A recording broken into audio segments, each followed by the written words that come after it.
Boom. We're There it live. is. We're live. Jet, my man, how are you doing? I'm doing good. How are you?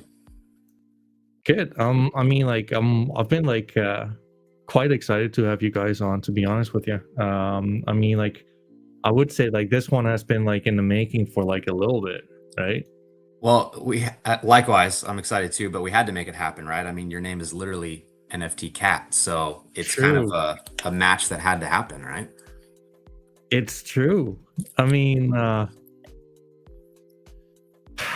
like cats gotta support cats no matter how you put it at the end of That's the right. day. That's right. They say Yeah. cats are taking over the internet, so we're just kind of helping that happen, you know? I'll tell you this much. This might sound like a little bit like negative IQ, if you will. Um, but I'm a sucker for like cat videos. Like they never Oh get yeah, old. for sure. Um, I think you're not alone in that. Most of the internet is into that. So it's true. yeah, It's true. no Like, do doubt. you own like any cats yourself? I do. It was funny. He's sitting on the bed over there. I'm assuming at some point he'll wander over here and I'll Ooh, show him on camera. I was like thinking about, should I close my door? Because sometimes he'll try to kind of scratch on the door to get in. And I'm like, no, that would actually be the one time that it's super appropriate that he comes in during during a call. You know what I mean? So I'm I sure mean, I'm sure he'll wander over eventually. we have the same problem to where like it's a she and like it's a handful. I'm not going to lie. I'm like, geez, Louise. I know. I know. And we got They're a big they're dog. We got a big dog too, and sometimes the cat, sometimes like the smaller animals will be tougher than the big ones. And we got this big dopey dog, and the cat beats up on that guy so much. He's so scared. Like the other day, I mean, cats are sometimes mean too, right? Like he was walking by, and the cat just for no reason just scratched at his face, and I'm like, calm down, man. It's pretty funny, but yeah, I'll be on here on work calls and stuff, and my IRL job, and he'll just be pawing at the door, and I'm like, oh my gosh, it's probably so loud. But yeah, they're gonna do what they want. There's no stopping a cat. like, let's just call it like it is. Like they're the best, but like they're cunts occasionally as well, right? Ah, No doubt. No doubt. Yeah. Yeah, that's funny. That's I'm funny. sure we'll get into like NFTs, but like the thing which kind of baffles me every time is that they feel like disrespected whenever you're eating and they're not eating at the same time. Like, are you Oh yeah. kidding me? Oh yeah. When you're just living, you're like offensive to them somehow. If you're just doing your own thing at all, they're just not into it. If it's not It's giving them attention. true. Yeah. Yeah, but like like in their eyes, like you're not doing anything at all, right? They Yeah. don't see you like come back with like a victim or a prey, whatever you want to call it, to eat or whatever. So in their end, like you're just like a clumsy cat who's just like fooling That's around right. through life. A big cat with no fur that just exists to give me food and pet me or whatever. Yeah. Yeah, Totally. Totally true. Uh, did it's true. I know. I'm trying to get this link out here. Let's Yeah, see. take your time, man. We're not like in a rush. Yeah, for sure. Plus, like to start off with, like I am quite sorry to I messed up like a little bit with like the timing and things, and obviously no malintent there, but um folks, like anyone tuning in right now, like do not rely on AI to determine time zones and timing around the world. Like lesson learned.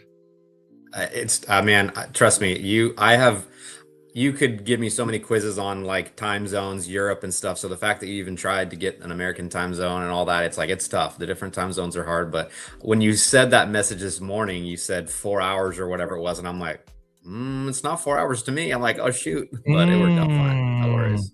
That's how I kind of saw it. Cause yeah, I think you had it right. Actually, I think you had the conversion right from CET to Pacific. But I don't know, something happened in the math, but math is hard. I get it. It's all good. We're here now. We're here. Um, Wait, give me 1 second. Yeah. Uh,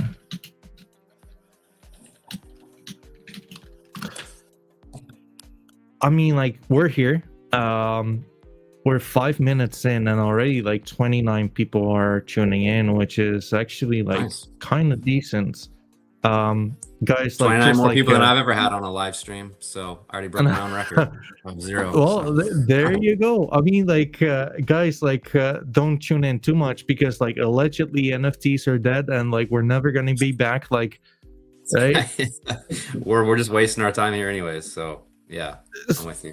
So, talking about like wasting time in NFTs, right? Like, what made you guys? Because like before we get into the like, what are you guys doing and what is Solana Strays about? Yeah. Why did you launch right now when no one is remotely interested in NFTs? I guess because we just didn't know any better and it was just fun to do. I mean, because like you said, sarcastically wasting time in NFTs, I mean, they're just fun. Like NFTs are fun. And I think it goes back to the motivation. If our motivation was just to make money, then it was probably a terrible idea and a terrible investment, but that's just really not it, you know? So to us, financial success, floor price success, all that is just kind of ancillary of our mission, which we'll get into. And just like you said, having a good time, wasting time, being on the internet, making a community and having fun with art. So like the financial benefits or whatever are just secondary. So yeah, I think if that was the motivation, we'd be pretty off the mark. Because like, you know what? I mean, like, let's make no mistake. Like, I think like what you're doing is like quite commendable. And you know what? Like, I kind of feel like you guys will be like, if you be successful, it will be a prime example to where could like potentially make like a boatload of money if all goes well. But at the same time, you'll be like a net positive for more than just like the ecosystem. You guys will be like a net positive to like stray animals, right? Yeah, absolutely. I mean, that's our mission, really. That's kind of the whole point of us, is to make an impact on communities and animals in real life. So, and that's why I think we've been, whatever margin of success we've had so far, is because it goes beyond, well, the pixel art you're seeing there, and goes beyond the finances of it. I mean, people believe in what we're doing and we believe in it, and we've been consistent and hopefully honest and transparent in what the mission is, and we followed through on that. And I think it's showing that there's some desire for that in the market. I mean, I think there's desire more than just flipping and chasing dollars and the next meme coin. Like, there's a space that I think we're potentially tapping into that people like, and that's doing good, you know? So I think it's a cool thing to explore and to keep trying. And yeah, you're right. Maybe it blows up, maybe it doesn't, but either way, we feel good about what we're doing, and the people that are in the community feel good about it too. So it's kind of where we're at. Well, you know what? Like, maybe it would be fair to give you guys somewhat of like a proper introduction here. I know like we've been yapping for like a little bit, but like, let me give you guys, before we get into like the hard questions to you, which are not that hard. Let's just call it what it is. It is. I kind of want to like yap on why I believe that like you guys might. I think like you guys are one to just like keep an eye on. To be honest with you, you guys are pixelated art, which is you're either into it or you're not, right? I mean, like, some people love SMB Gen 2 or Gen 3. Other people don't like it as much. But like, you guys seem to be like a small organic player who really are building behind the mission you have, right? Yep. Could you like, maybe before like I elaborate, like, what is your mission? Like, if you just like have to like call a spade, like, what would you name it?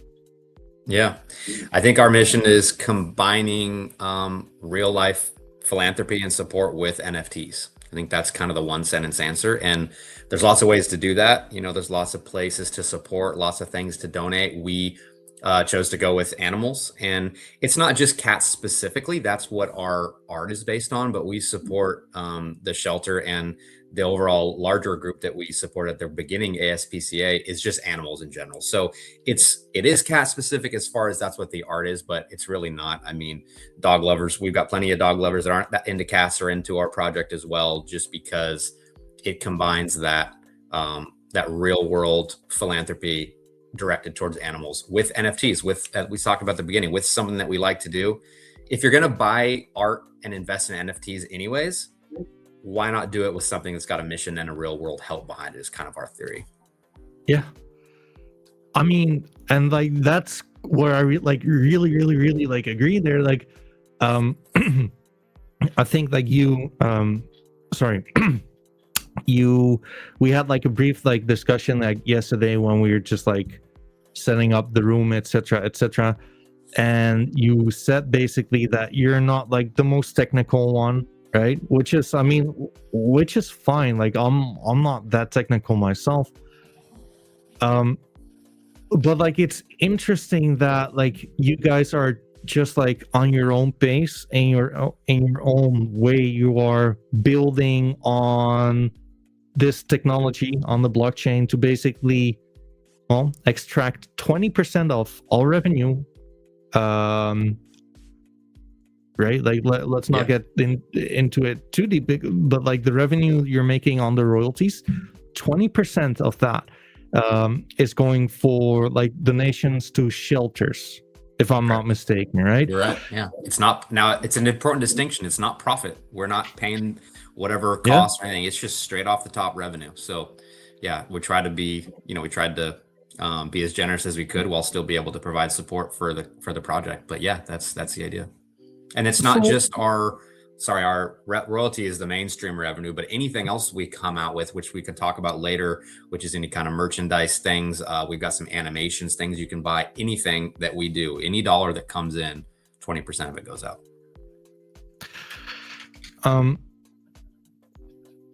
Having said that, like, that's just fun to me. I mean, like, obviously like on this channel is called the NFT Cat, right? To where I'm trying to make like content for on NFTs in general, like from the bottom up, because like right here, like we're bullish on NFTs. We love NFTs. We love the collectability of NFTs. We like it. I mean, like if we were trading Pokemon cards right here, right now, wow, we could not be scrolling through like the secondary markets like this, right? And that's what I really like about like NFTs. We've seen like quite some highs in 2021, 2022. And I believe, first off, I'm just being like quite transparent. Like if anyone is looking to get like into NFTs, probably the safest bet is to go with blue chip projects which have survived the bear market, which still have like a community, which are alive and kicking, if you will, right? Like with a lot of volume. But then again, also like part of like the fun, give me 1 second, because like one of my camera lights is giving me like a really hard time here. Jeez. We'll see what it gives. Looks good on my end. I can't tell anything, so. No, like you know, like it has like this kind of clipper and it's kind of clipping in the screen itself. So gotcha. I might have to turn my camera off in like 2 seconds for a little bit. Okay. But at the end of the day, like basically, even though I do feel like blue chips are the way to go right here, right now, I also believe like if you're a purist within the space, you might as well just like keep an eye open to new projects, right? Like projects which might make a difference at the end of the day. And like some are really good with their roadmap. Others are like have like the greatest lore, or like good connections within the space. And others like make noise actually by having some kind of a mission which might resonate with people, right? And that's how you guys like really resonated with me. I was like, damn, I mean, like these guys are new, these guys are trying, right? And they're going to, I mean, like no one's going to hurt from you guys using like 20% of the royalties in order to like help stray animals. Yeah, it's all upside, man. And your point's good. Like, and I think talking about blue chips and if you want to invest, I think that makes sense for like a more serious investor that's going to put a lot of money in. I think from which is probably the safest bet. But if you just want to get into NFTs in a small way, you also got to look at barrier of entry. And we've got a pretty small barrier of entry. It's a good way to kind of get started on some of the smaller projects. But to your point, some of the smaller projects have more, bust potential because they haven't proven in different market cycles. So I get that. So to me, it's like you got to find the best combination for you. Like, do I want to put in this big dollar amount to something that's safer, or maybe start in at a little lower tier? And hopefully someone like us is attractive because, we're doing things like this. I'm showing my face on a camera. I'm not going to, we're not trying to rug. We've been around for almost a year at this point. And hopefully we've proven that we don't have a lot of length in the market, but hopefully we've provided some trust in the market to where it might be a good place for people to start, get into NFTs. And yeah, oh, by the way, your money is supporting a cause beyond just your own bags, which I think a lot of people like. Yeah, I mean, like again, like being a cat guy myself, this is fun, right? And it's also kind of like a fun kind of experiment. Like, if NFTs would be successful, I do kind of feel that like net positive new projects like the one you have yourself could actually, like, I'll be just like super excited, like if NFTs would like catch more hype again, if people start to gain interest on NFTs again. I just like wonder like what that could mean to an NFT project like yours, which would have a net positive effect in not only the ecosystem but the world, really, to where again stray animals will get help, and you guys are actually also like documenting, right, like the way which I find like really important, like you actually like show your community how stray animals would be helped. That's right.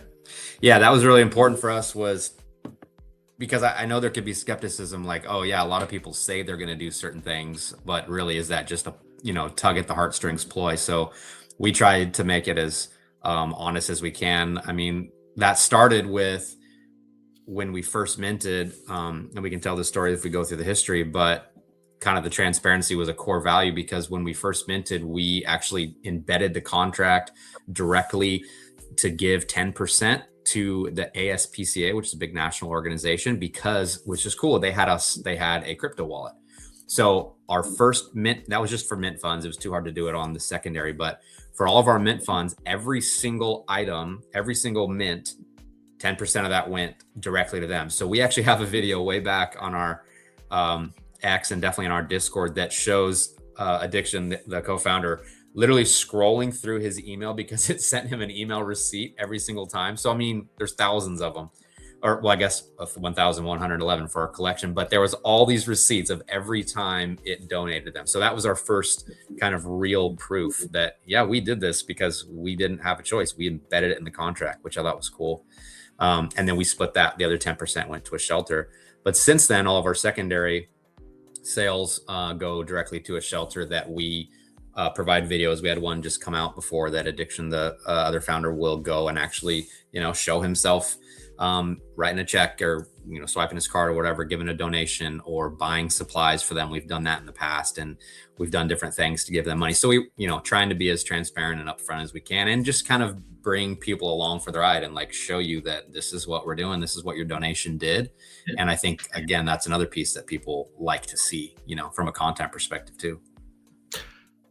I mean, like, for sure. Like, I will tell you this. Like, I told you on like the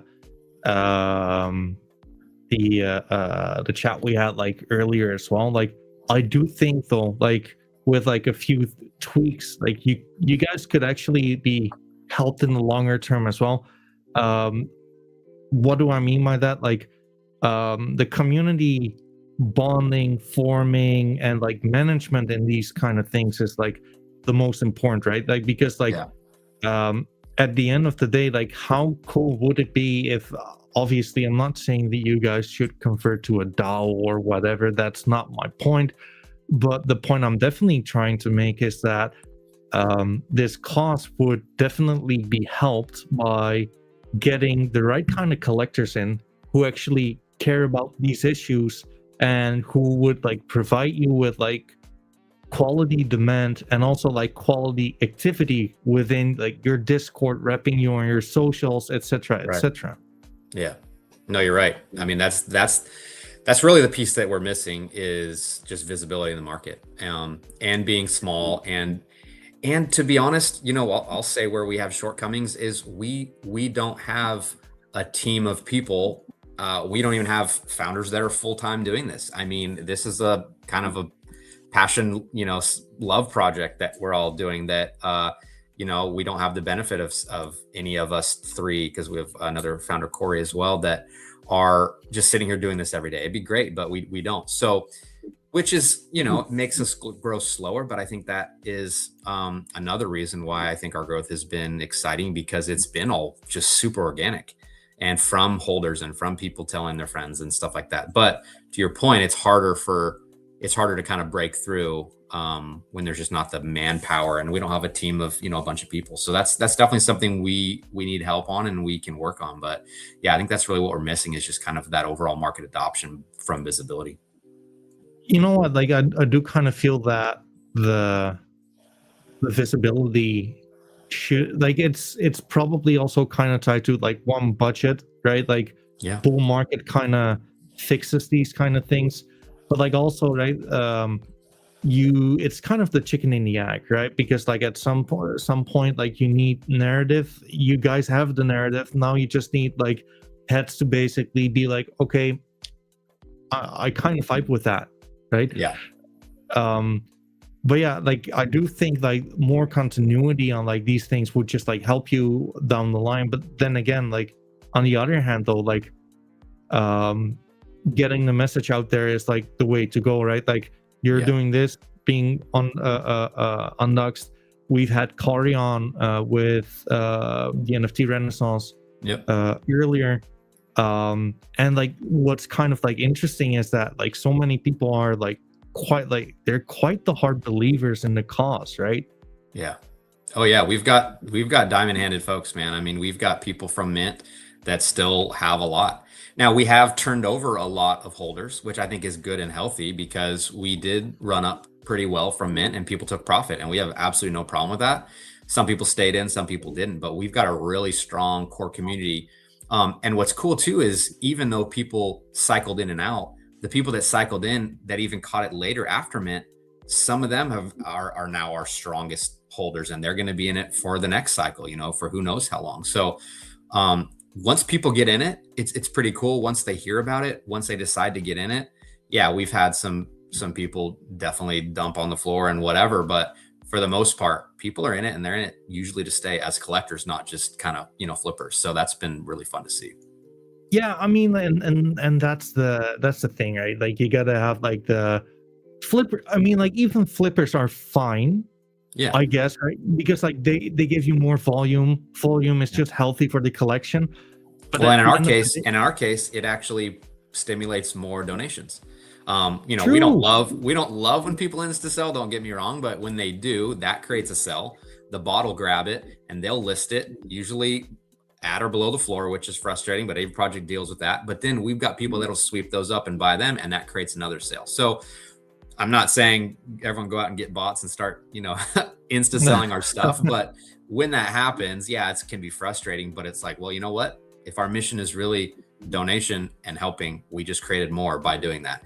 But the cool thing is to see the strength of our community is that has knocked us down, because we can see in the charts, but it's never created a negative downturn. We've always been able to correct that and sweep that back up. So a lot of those events, and this isn't necessarily bot related, but a lot of those events we can talk through has been sometimes when people we've had some big whales get out of the project or things like that. Or we've had some times where we had bots really kind of attacking, and time depending on the market where strays were up compared to a lot of things. So we were liquidity for a lot of people that they could insta sell and go mint something else or go get into something else when the market wasn't great.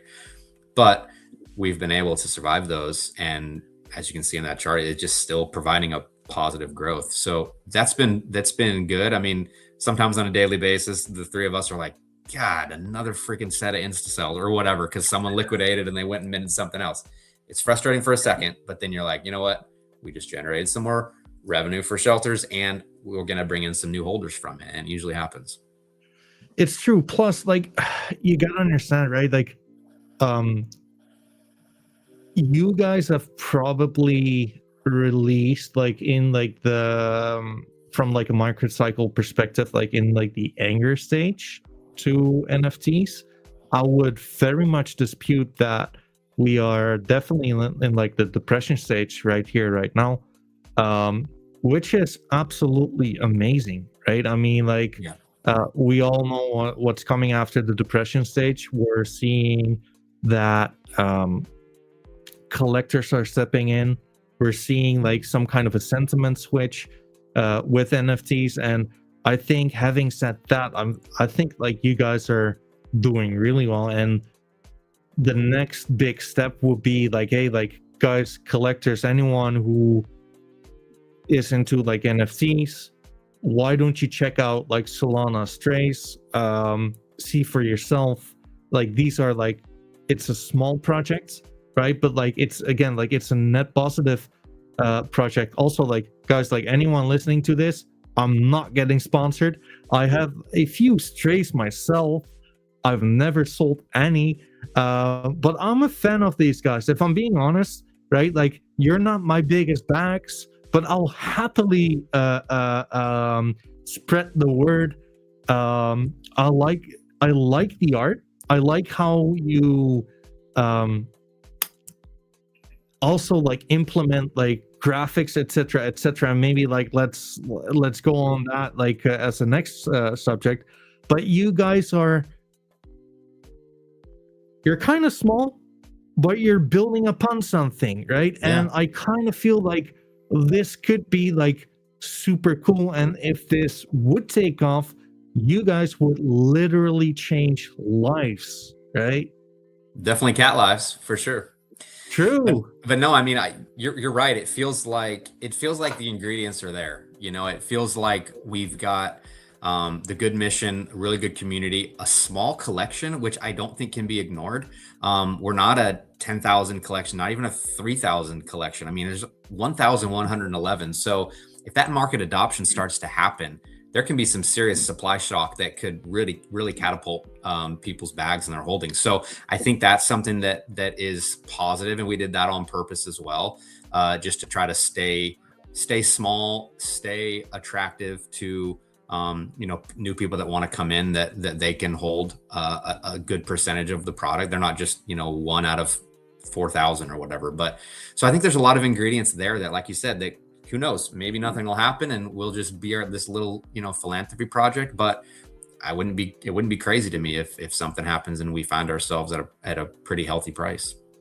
For sure. I'll tell you this, like, I don't think like anyone should be buying NFTs. Like, I'm bullish on NFTs, make no mistake, but like, I do think that the collectability aspect to things should, and like the belonging to a community, definitely trumps like any kind of price action related subject. Like, having said that though,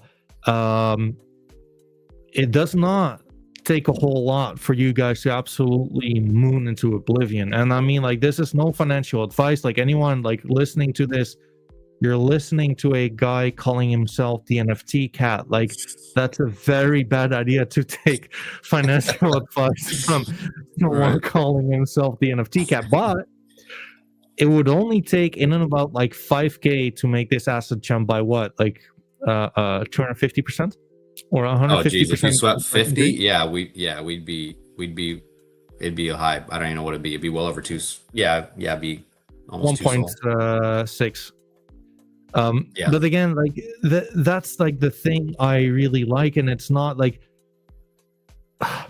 you guys can make a difference, right? Like, again, this can be really interesting to see, to follow. You're right. Like there are not quite too many NFTs to begin with.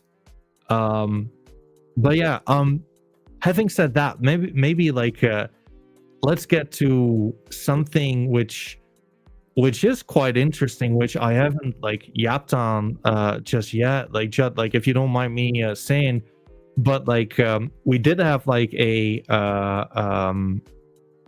prize to give away, right? Yeah. So we advertised with like the best question will get like one Solana Stray NFT. Bear with us, folks. Like that will be the winner will be known like at the very last moment within the interview. And I mean, like afterwards, let's DM and like if we're not gonna DM, we're gonna have a problem, folks. So we're not gonna track you down. You got to come get your free prize, right? it's true. It's true. So what can you maybe like elaborate upon like what like kind of difference you guys have made for animals like so far? Like what kind of events have taken place so far? Yeah. So beyond just cash, I mean, that's one thing that these shelters need. It's interesting statistically that most of them don't get supported from government aid. Some do, but a lot of them rely on donations, and a lot of them, rely on the community. And so it can't be ignored that these places need money. So our first step is financially giving to these communities, and we've shifted more from, like I said, at Mint, we gave to a big national organization, which is great. They get lots of support from the country and different organizations. We just did that because it was kind of a cool tie-in with the crypto going right to their wallet. Now we've shifted more towards local shelters, and the one we're supporting is called the El Paso Rescue League, which is where Addiction, the other founder, is from. The vision this wasn't your question, but the vision would be to be able to spread that to other shelters in other people's communities. But what we've done is, every time we go, we give a cash donation, and then we'll ask for a list. Most places like this have a wish list of things they need. Again, they're not getting supplies sent in. So it was things like dog food, cat food, even a lot of cleaning supplies, which we found interesting. We thought we'd be going to the pet store to buy all this stuff. It was actually more like going to Walmart or Target or whatever and getting paper towels, Lysol wipes, spray deodorizers, things like that they use a lot, and they need to obviously clean the facilities and things like that. So they kind of gave us a wish list. We bought the whole thing. It was kind of cool. They were like, yeah, just get whatever you can. And Addiction bought the whole dang list. So they were super happy with that. We've done that a few times. And then, so that's kind of what we try to do is not just do just cash, because I think that's helpful, but give them the tangible things. It also saves them time. They didn't have to have a staff member go out and get those things. We could get them and bring it for them. We're also going to give them, the last time Addiction went, we have these, not that this provides, necessarily support for them, but just kind of a fun thing, a fun gift. We have these tumbler cups that we wrap with the Solana Strays logo. There's a QR code that goes to our website, and he's going to make one of those for all the staff members and give that to them. And then they also talked about the next project we're looking at. I'm not committing that we're going to do this. We're going to try and see, but they need a shed built at their community center. So we're either going to try to get a shed or find people to build it. We're going to try to help in that in some way. So we're really trying to do some tangible things, whether it's financing it or, helping it along the way. So those are kind of the things we've done there. And again, with more sales equals more donations equals more support we can give. And then, a lot of projects say that, we don't care about the floor price. We don't. And to some degree we don't, but to some degree we actually do. Not for a greed perspective, but for a support perspective, because quite frankly, the higher each Solana Stray sells for, the more that 20% equals to be able to support more. So really the more we bring in, whether it's from a volume perspective or from a higher floor price perspective, the more good we can do. Then eventually we could be able to support an additional shelter in additional city and just kind of grow from there. So yeah, that's kind of things we try to do, not just writing a check, which is helpful, but trying to do some tangible things too at the shelters. I mean, like, I'm not gonna lie, that's kind of what you're hoping you're gonna hear, right? Like, interesting. Like, I find that like very interesting, and also like the right way to do things, to go like local to like the smaller shelters, more so than just like sending a check to like whatever big organization Right. or whatever big nonprofit. Yeah, not that that's not beneficial too. I mean, any place you donate, I think hopefully if it's a good organization, it's going to be helpful. But let's be real, those places, I mean, people may not realize it, but at least in the States, you've seen a commercial from the ASPCA, which is a big organization. There's usually some sad music behind it, and it shows that adopt Sure. this animal, which is great. They do great work. But if they're able to afford a TV commercial, they're getting donations from lots of different areas. But a small little local shelter, they're just probably not. So that's why we chose that to be a good place to start, and we can really impact that local community, and then hopefully with success we can impact other local communities. And we there's lots of things on the table, as far as we would love to also try to bring people from the community that aren't into NFTs. We'd love to be able to have some displays at shelters that have, this is what an NFT is. This is a picture of a little pixelated cat. Here's how you can get into this world, and show them how to Nice. QR code to download it, or maybe it's even to, here's a little pamphlet on how to download a Phantom wallet, all those kind of things, and get people sort of onboarded into crypto and NFTs through the IRL side. So we're kind of we'd like to be able to do it both ways, onboard some Web3 folks into Web2, but also go vice versa. So those are some future things that, we'll need funding and time to do. But those are the things that we kind of have on our wish list. So, and like, here's like back to NFTs, right? Like, how do you balance this? Because like on the one hand, you have um helping animals, right? Being like the mission. On the other hand, like, you have your products, right? Which is a Yeah. digital collectible. And like, you're building upon the products. You are actually like implementing like new features, etc., etc. So you only have like one body, two hands, and two legs. So like, Right. how do you guys balance this? I think probably the majority of time, if I'm being honest, is spent in the digital side, because we don't have to physically go to these shelters very often. We try to go every couple months and bring some content, but it's not like a lot of our time is spent there. Our focus is there, and what we're doing is driving towards that mission. But really, we're trying to provide what we can for the holders and for the project to be able to fund that. So I would say, time spent, time allocated, it's very heavily towards the digital side.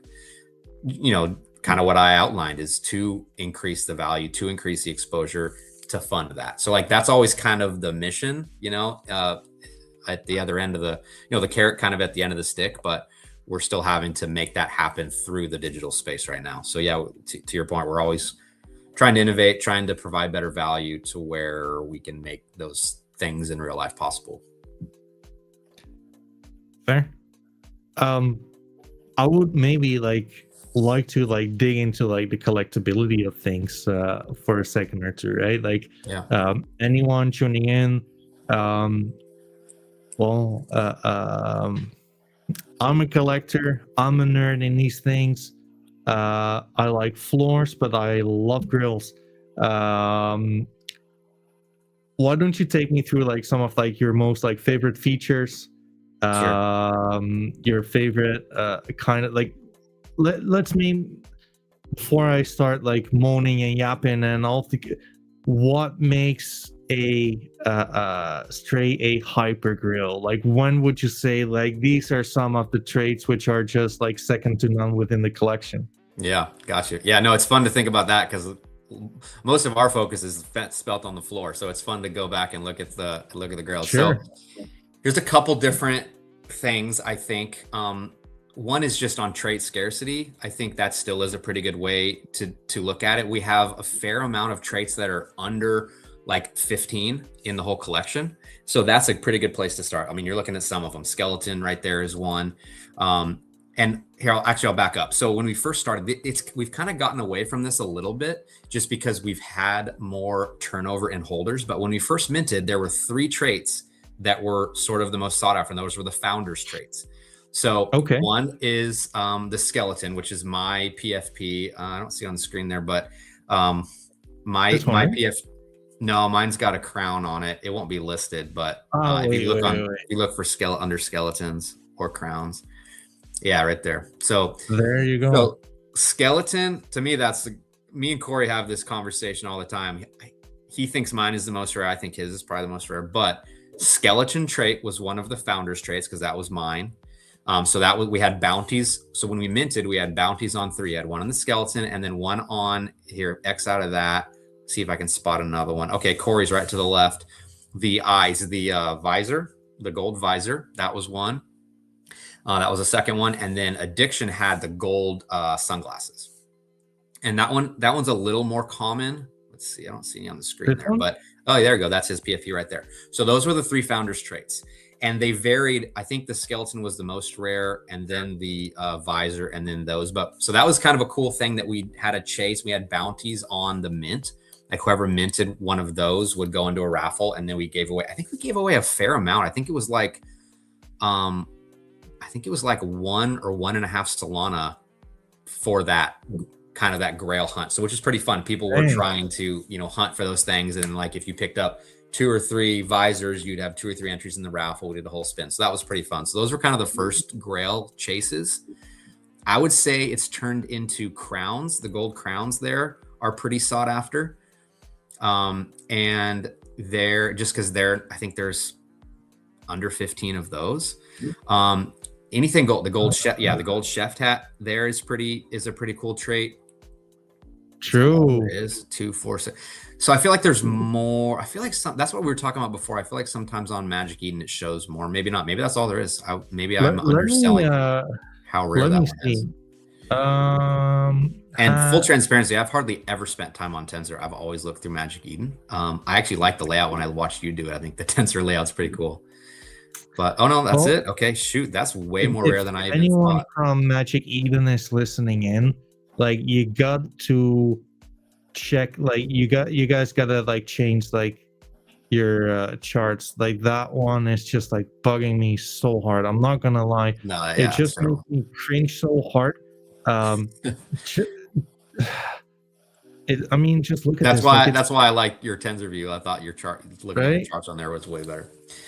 Yeah. But yeah, so that's even a more rare trait than I thought. Another one is the so crowns are pretty good. Crowns are pretty sought after. I've gotten between me and Corey, we've scooped up a fair amount of those.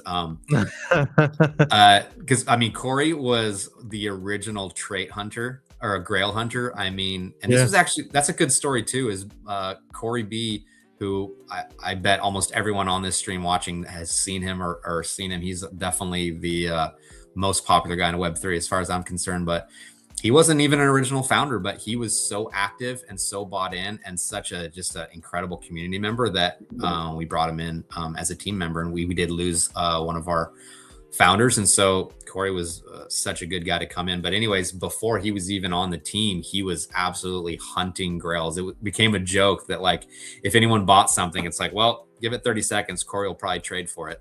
He was going after everything, which is pretty fun. Like the guy is an absolute class act. Not going to lie. Like we had him when I was still doing like the NFT Renaissance with Just Bluish and Chris Taylor. We had him on, but like it was so early for him. I think it was like 2 or 3 or 4. Yeah. It was like a great stream. Like I'm not going to lie.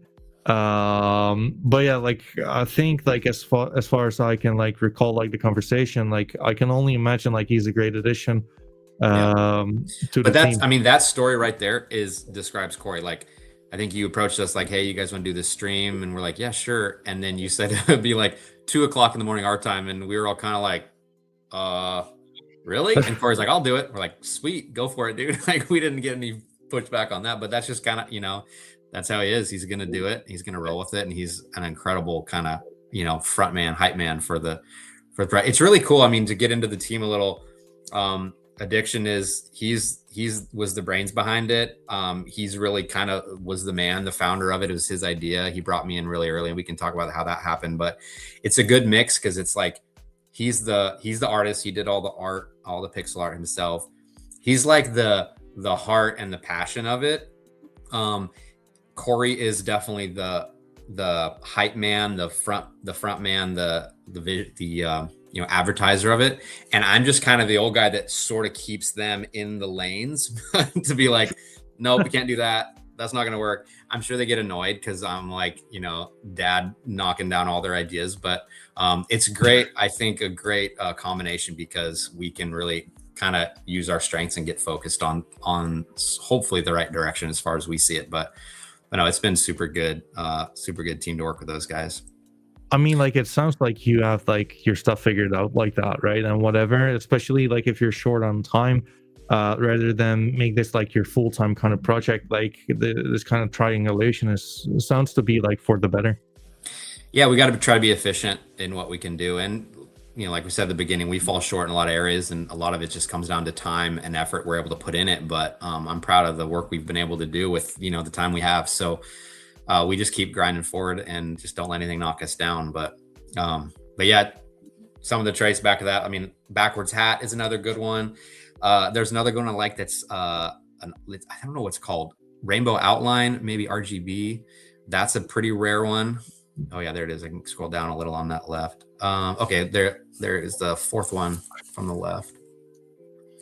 Yeah, that's a super rare one. I'm jealous of that one with the laser eyes. I wanted that. It was actually listed a couple months back, and I seriously saw it, and I'm like, I gotta go buy it, and someone already snagged it. But like, I got the one in the middle, the blue one. That one's mine. But like, that's a super rare one. You want to know a secret? What's that? You want to know a secret? Is it your? Did you have it? Yeah, I got it. It was you. Well, hey, yeah, I'm super happy. I'm super happy that it's you that owns it. That's because that to me is one of the best, because look at the rarity of that outline, and then you add laser eyes to it. I don't care what the ranking is. That's a super rare to me. That's a girl, and that's amazing that you own it. I'm so happy about that. I mean, like, it's one of the favorite pieces. I was like, dang, I cannot let that one slip. That's so good. I love that. Right. I think I have like 7 strays. Nice. And I'm sure they're all grails, but yeah, you can see skeletons are pretty rare. I think there's only 7 of those. And it's interesting how, because this was all done random, right? It was like the random generator that puts them out. A lot of the skeletons are pretty plain as far as other traits. I think that's why mine is listed as so rare, because it's got, crown and a chain. But like, even the other ones only has like a hat. One of them's naked, which is another, underrated feature. Some people like the more naked ones. Good. But it was interesting how those came out as they're super rare on their own as just the skeleton, but they didn't have a lot of traits on them. So that's kind of weird how that works. So some people like heavy like look at the one, let's see. Oh man, how could I go down and then over 3, the pirate hat with the visor, with the gold visor to the right. It's listed at 112 Solana. Oh yeah, right there. So that one is rare just because it's heavy traits.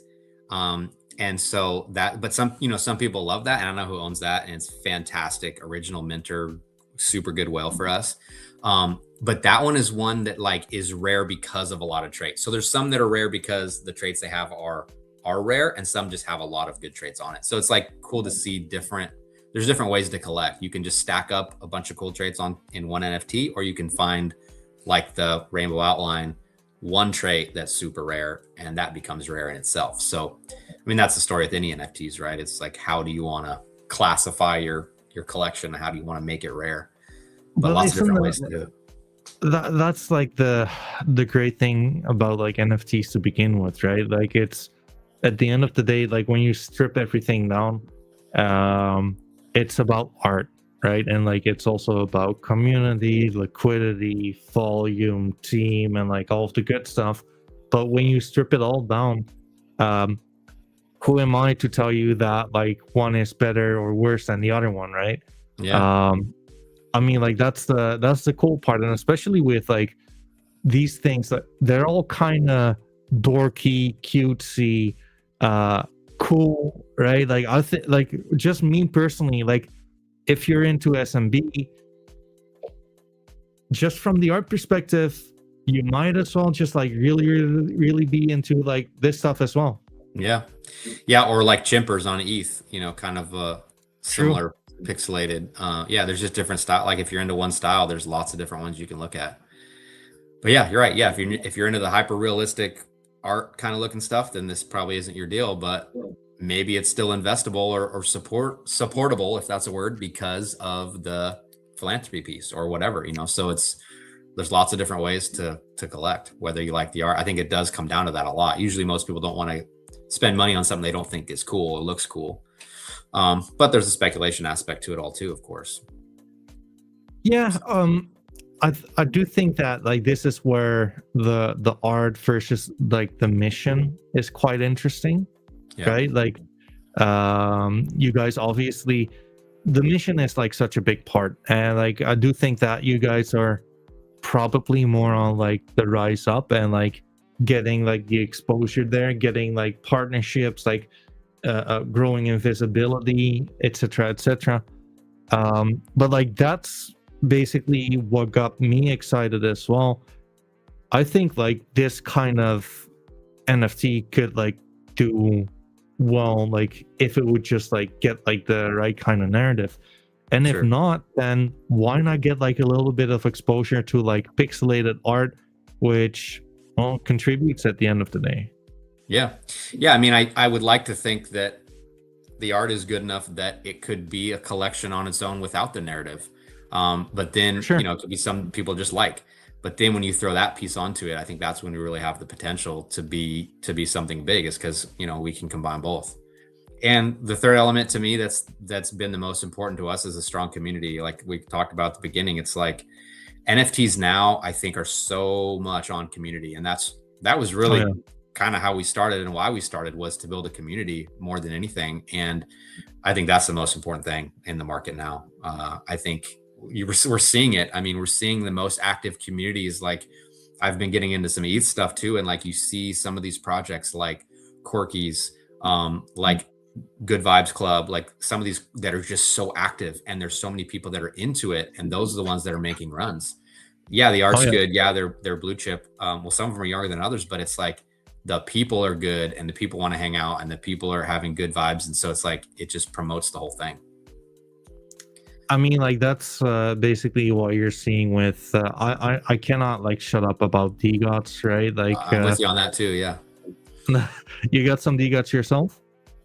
I don't have any now. I had one that I will admit that this was a while ago, but when they had a big run, I did liquidate that. I've been looking, man. Sure. I've been looking. I'm kind of on the lookout for. I've been telling Corey this, and once you tell Corey something, he likes to try to spend my money, but he keeps selling ones. I really like the beard trait ones because I mean, I got myself in Oh, there you go. so I've kind of been scoping some of those. I almost pulled the trigger the other day on some, but yeah, I've been definitely watching them. I'm sure I will own them again soon. Yeah, I mean, like that's like the interesting part, right? Like, I mean, like the obviously Frank left and like the rest of the team took over.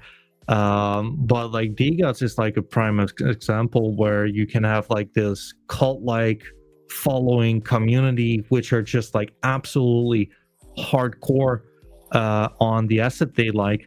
Right now, like I'm not over exaggerating. You have grills which are being sold for what, for like 9 to 11x the floor price, which is kind of nuts, right?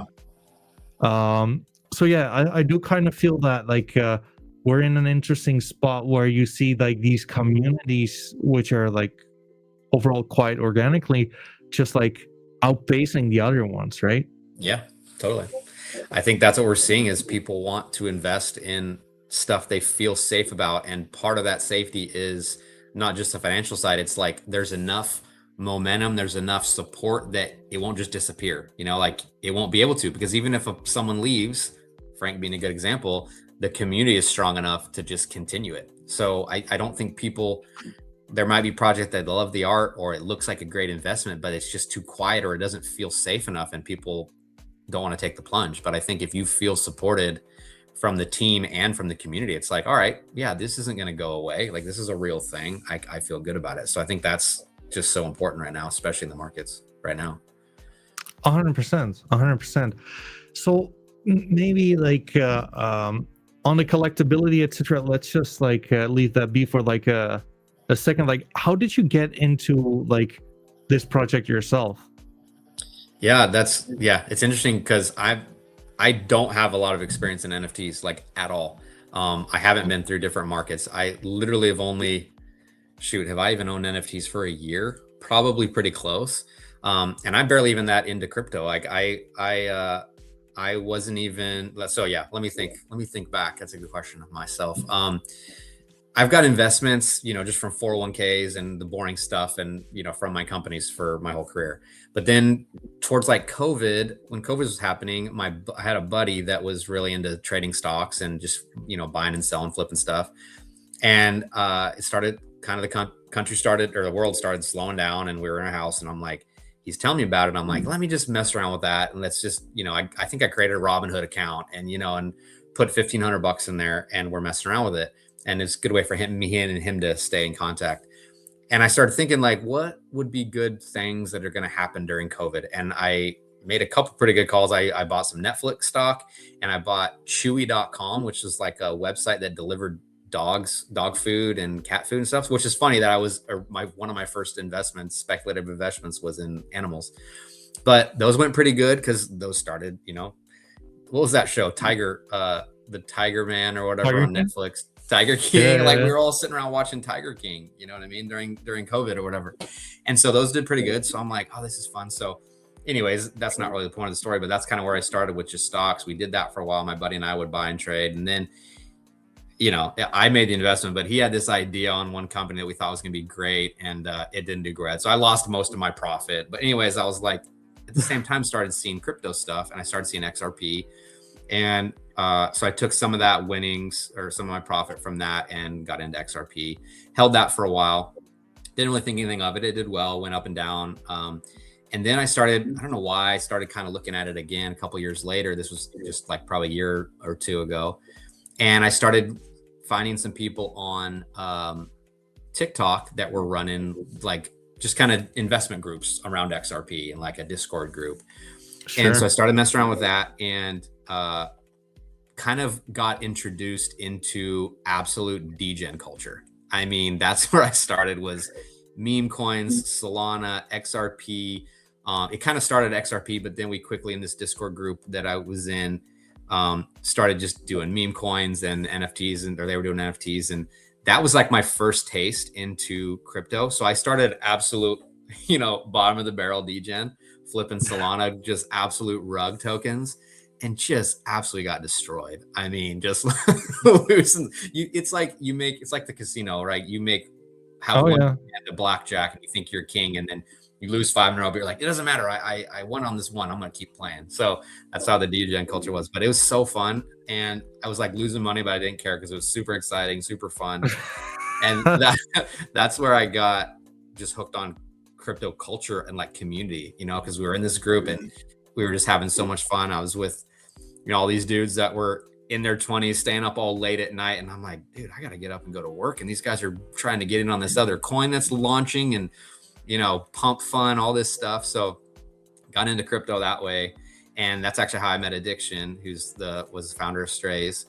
And so we were in that group, and then we got into doing leverage trading, which was just a really bad idea for me. And definitely lost money there, had some good plays. We got into this thing where we had this like market predict formula thing that these guys were anyways, but it was still fun, and I guess I didn't get as mad losing money because it was kind of all profit from when I had made on some of the stock stuff. So it wasn't like me taking money out of my pocket.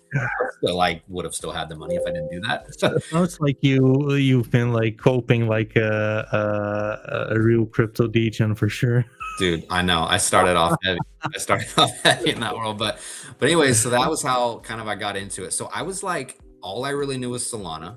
I mean, I knew other blockchains existed. I had some holdings in XRP, but it was like I had my kind of real wallet, in XRP where I had some holdings, and then I just had my Phantom where I just was slinging stuff, you know. And I didn't really know about NFTs. And then some guys started doing that, started getting into NFTs, and Addiction was into NFTs. So he started telling me about some stuff. And then basically from that group, he was just like, we had just, you know, been chatting and investing together and stuff. And so me and him and another guy that was in the group at the time, he just came to Addiction, had this idea. He's like, I'm thinking about doing this NFT. We had kind of messed around with him a little bit at the beginning. And he's like, I want to kind of make my own. Do you guys want to help me with it? He's like, I like hanging out with you guys. I think you're smart or whatever.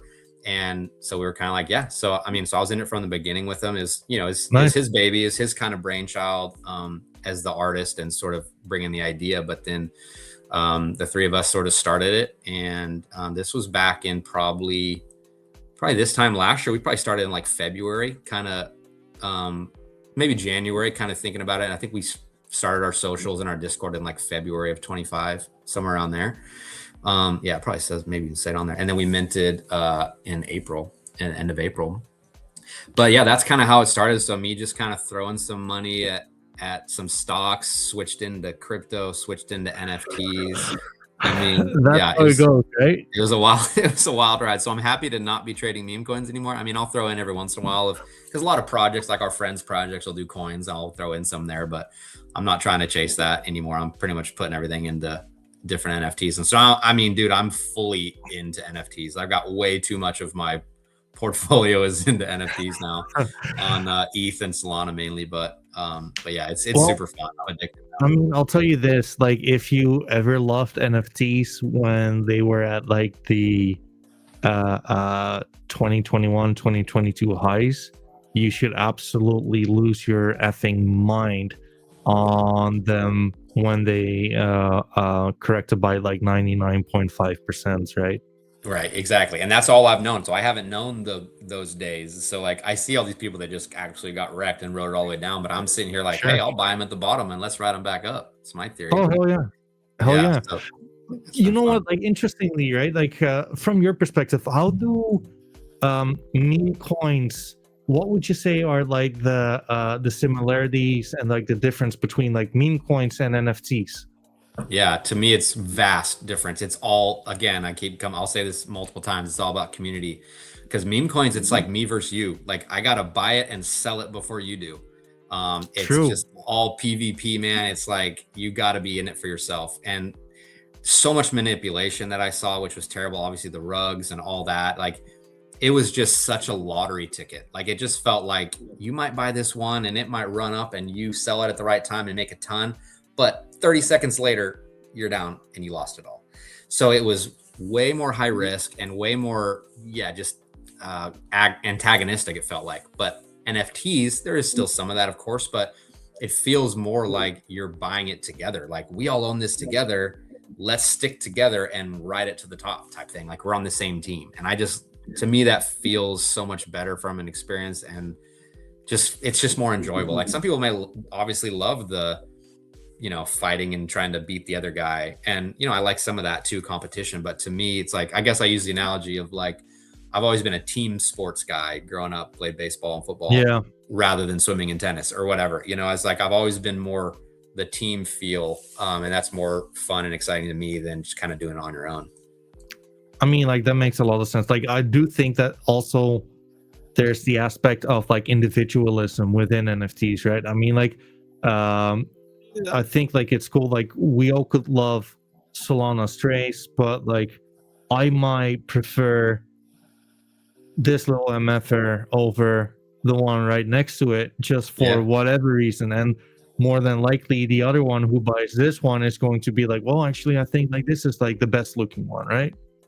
Yeah, and usually you can't even explain it. Like sometimes, like, so the three of us in our group chat, me and Corey and Addiction, will be like, oh, I'm gonna get into this project, and we'll send each other stuff. And it's funny how sometimes we vibe on the same things, but sometimes they'll send me something and I'm kind of like, and they're like, dude, I love that one. And then I'll send them another one and they'll be like, and I'm like, oh my gosh, I love that one. And you can't really explain it. It's just like, it just kind of hits you different, and that's fun about it, which is cool, because if you look on our screen or any other project, like there's so much, even within a collection, there's so much differentiation, which is cool that, people have choices. and different tastes, which makes it fun. Absolutely, absolutely. You guys also have your website, right? Yes. Yeah, Can so let's see if I? that links, but it's solanastrays.xyz. Yeah, there you go. There we go. I mean, that's fun. Yeah, I got a little rolling ball going through the vets. Supposed to be like the vets office or like a adoption office, you know. There's me and There addiction are right your there. There's our NFTs. cups right there. I haven't watched this in a while. It's funny. What? How does it end? Okay, we kind of made this when we were doing these cups. Nice. I like your website. Yeah, thanks. We still got to get those hats out. Cool merch that may or may not exist. It will. We kind of missed the windows for hoodies, but we'll bring them back out in the summer or in the winter. So yeah, you can buy the tumblers, but I think the other two are not available right now. Yeah. Nice. No, fun little stuff. We got a lot of here's our donation stuff, some of our proof of some of our videos and some of our receipts, and that I think that video is where it showed him with the receipts, I believe, on his phone, just cycling through all the different receipts. Yeah. So you know what? Looks like those videos aren't loading, but I do think like it's cool. Right? You might as well. I mean, like I can only assume that like a lot of people won't be like, well, like prove to us you're actually doing this, right? So like you might as well just like do it.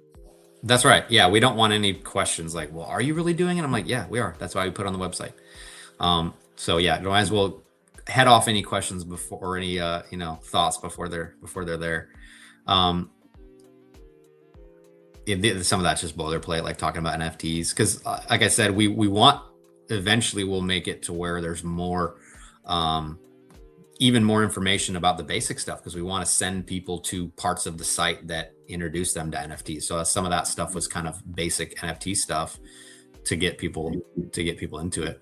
While we're here, let's talk about, go to the home and then scroll down a bit.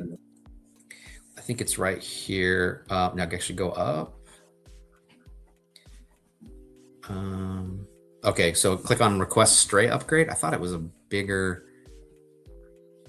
So this is something that's kind of cool that we do. We talked about this the other day, is we can do on-chain upgrades to make your stray animated, which is pretty fun. Which obviously it's beyond just a GIF. It's not like we're taking your stray and making it just a GIF or a GIF, however you say. I just don't know how to say it, GIF or GIF. I don't really know. A GIF. These are actually one of life's greatest mysteries.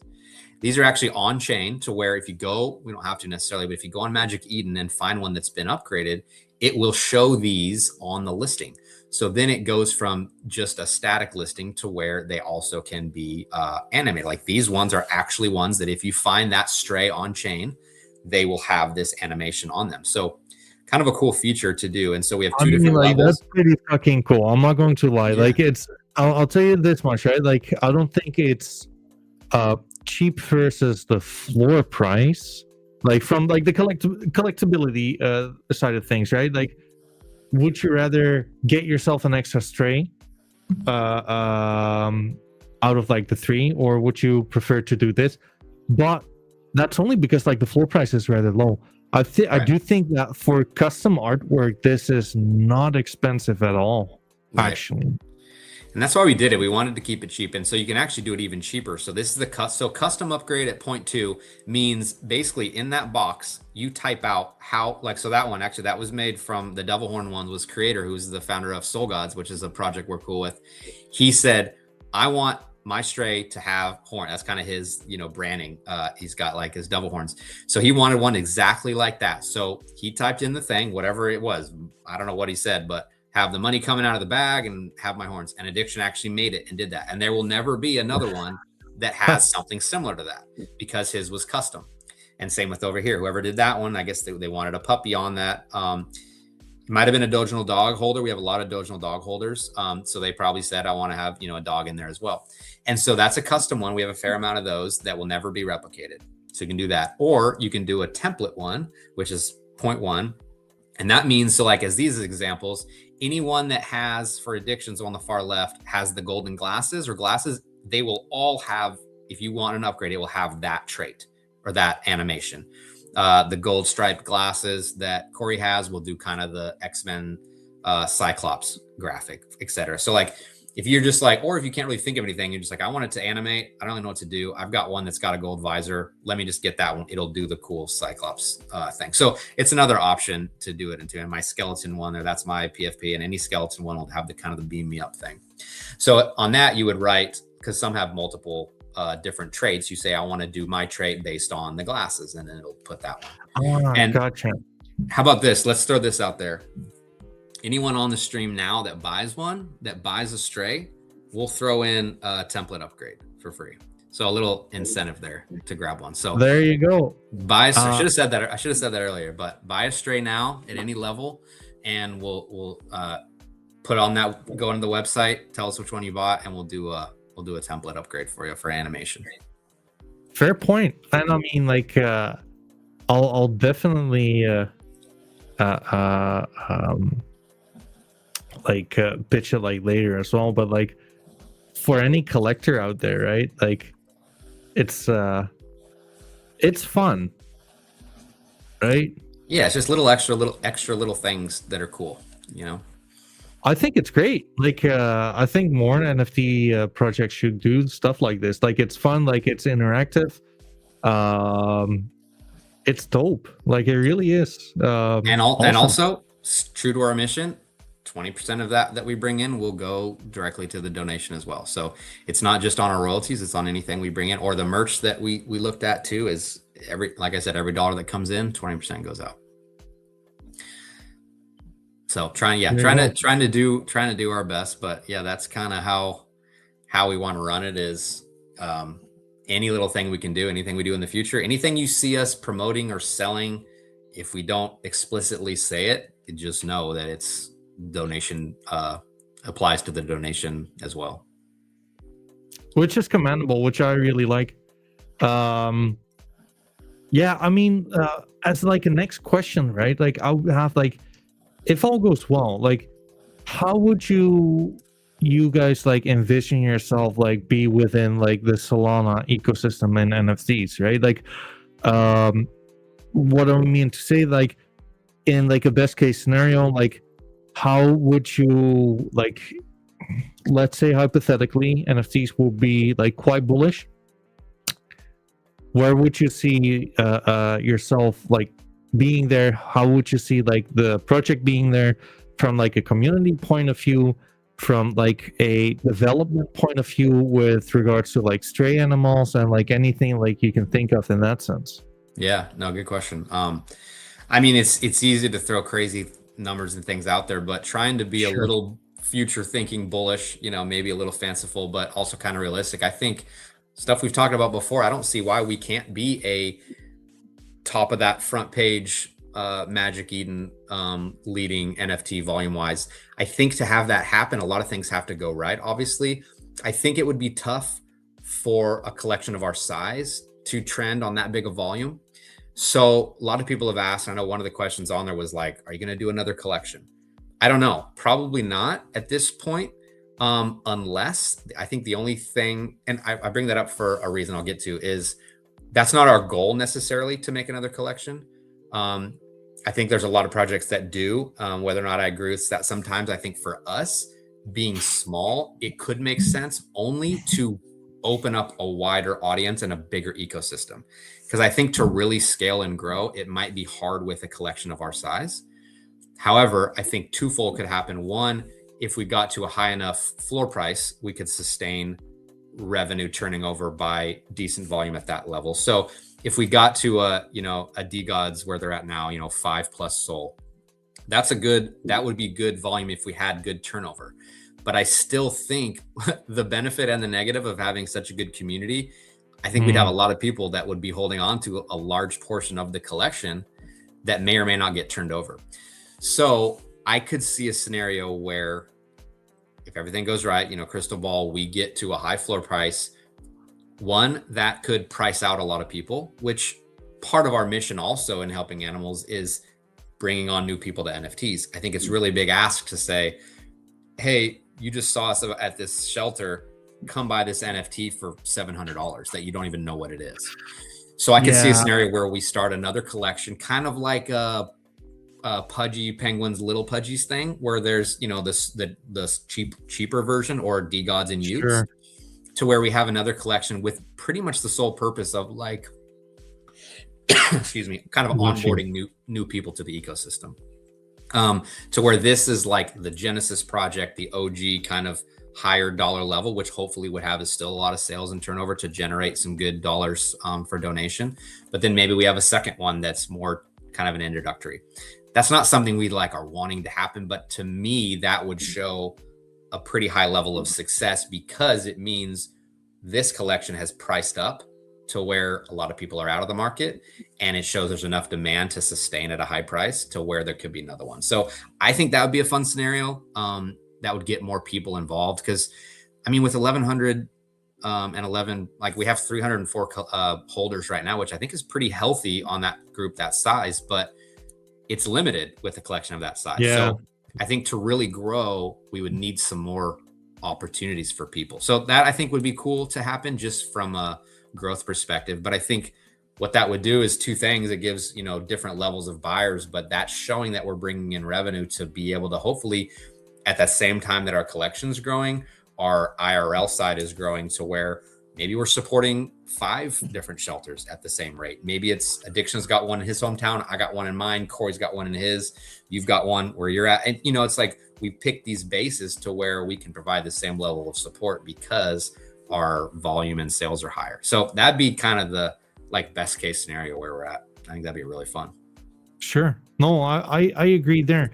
And like, would you like aim to have like to be a more like, for lack of a better term, like based kind of like name? Like, what do I mean by that? Like,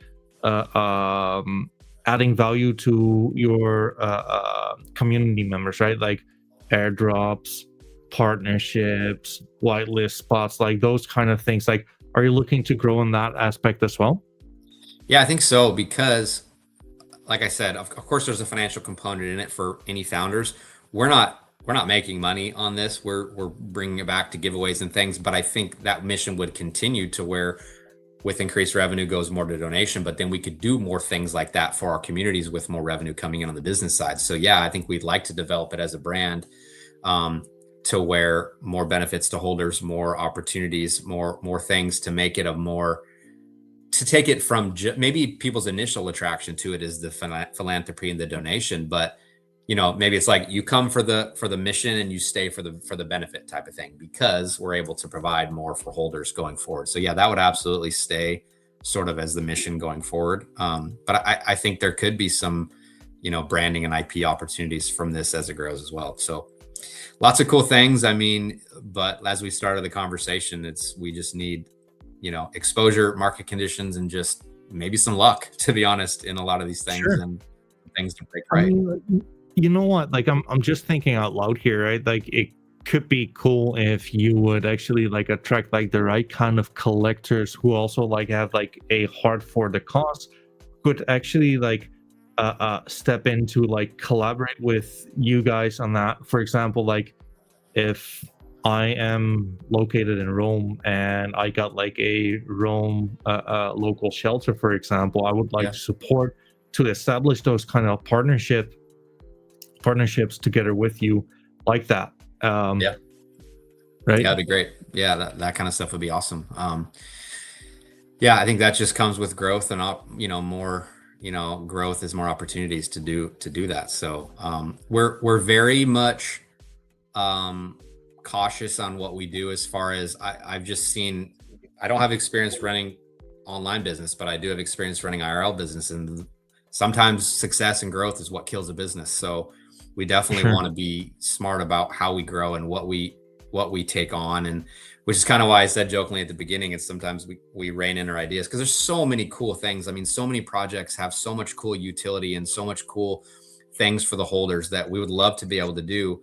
We just have to know what our strengths are, and none of us are developers. None of us are really financially savvy as far as the ins and out of you know, investments in crypto. So we just need to be good at what we're good at. And I think to us, it's like a mission and community. And, but I think we would love opportunities for people to come alongside and help us in those areas as we grow as well. It's just not really that feasible, at least from a money perspective. Like we can't pay someone to do these things. So if someone wants to come and No, help, then that's awesome. But you know, if there's opportunities in the future for us to hire people, then we could do that as we grow. no, I hear you there. I do think like just like realistic expectations on like not only where you guys are like as a project right here right now, but like we're still in like bear market, right? Within NFTs. I'm sure that if anyone like listening right here right now, like the fellow collectors, if you will, if we're all rich, then it's quite easy to just like get in for the fun of it and do like make donations and like those kind of things. But yeah, I mean, like those are some of like the luxurious bull market kind of thoughts you would have, like at that. Sure. But I kind of love it. Like if we're able to develop our brand and have success in a bull market, I'm sorry, in a bear market, I mean, like you said, imagine what it's going to be like when everyone's got money to spend, you know? And I think we've even seen since I wrote some notes down. We started our mint April 25th. We minted out May 15th. So which is pretty quick. So we're coming up on a year. We've seen lots of projects come and go in that time, or ones that started, you know, a little bit before us that are long gone. So it's like, it's tough out there, you know, in a lot of ways, or projects that are kind of dead and they don't know it yet, you know, no floor price, no demand. So it's so, you know, we're just kind of happy to be here, you know, right now and weathering the storm kind of thing and building a foundation to have the opportunity to grow once the market turns around. It's like, I feel like places like us, there will be some that pop for sure. Will we be one of them? I don't know. But there will be some projects that were started around the same time as us or that have survived this board that will absolutely explode. And we just want to be positioned to have a chance at that, you know? So Judd, like I'm curious on this, right? Because like it's fair to say, I mean, like business has not been booming, right? But like then again, like I don't think there's too many like NFT brands out there for which like business has been booming in like the past year or so. You guys are still around. What do you think contributed to the fact that you have not gone legs up just yet? Or like just yet that you haven't gone like legs it's up? It's coming. We're dying soon. No, I'm kidding. Yeah, no, I get what you're saying. No, but like you get what I'm saying, right? Because like it's pretty much like it tells us all this time, like someone is a designer, has like great plans, then reality hits, and then they're depressed and they fuck off. Let's just say it like it is. Sure. Yeah, absolutely. Times get tough and they're like, this is not worth it. This is not what I signed up for. No, that's a good question. I think it comes a couple things. One, I talked about at the beginning was our motivation.